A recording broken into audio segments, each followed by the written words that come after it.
My name is Marcus.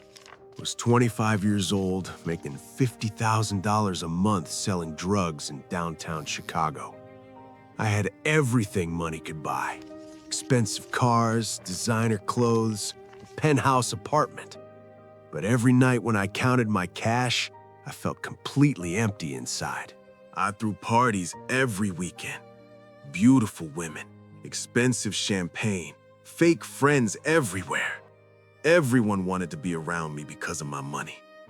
But I knew the truth. I was destroying lives.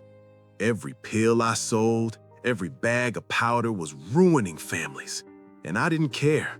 I was numb to it all. The drug game isn't what movies make it look like. I witnessed 3 murders. I was shot at twice. My best friend died in my arms after a deal went wrong. His blood was on my hands. Literally.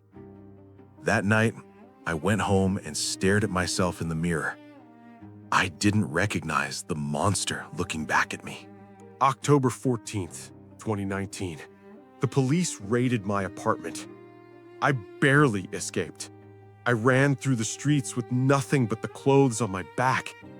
Everything I built for 5 years, gone in one night. I ended up in a homeless shelter. The same shelter where people I sold drugs to came to sleep. The irony destroyed me.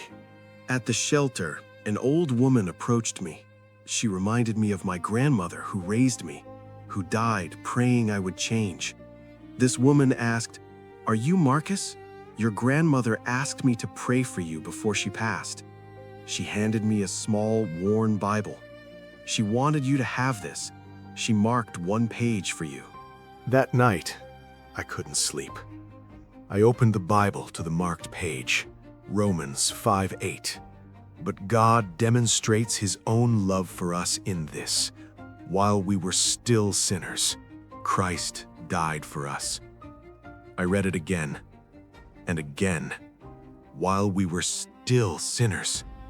I was a drug dealer, a destroyer of lives, and God loved me anyway? Something broke inside me. For the first time in 10 years, I cried. Not angry tears or frustrated tears, but tears of relief. Someone loved me despite what I'd done. I fell on my knees on that dirty shelter floor and prayed for the first time since I was a child. God, if you're real, if you can forgive someone like me, please help me. I can't do this anymore.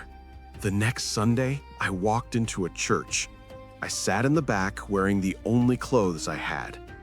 During worship, people were singing about freedom, about being washed clean.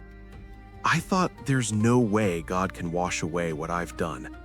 But then the pastor spoke directly about Romans 5:8, the same verse from my grandmother's Bible.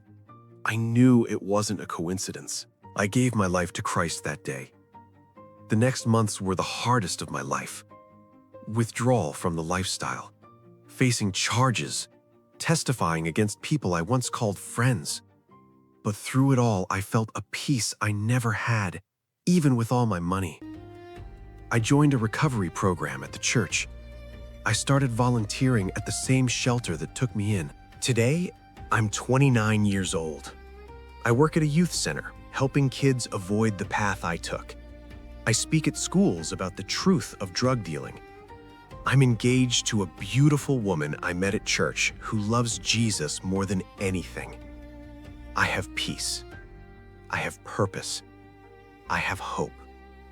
If God can transform someone like me, a drug dealer who destroyed lives, He can transform anyone. That's the power of Romans 5:8.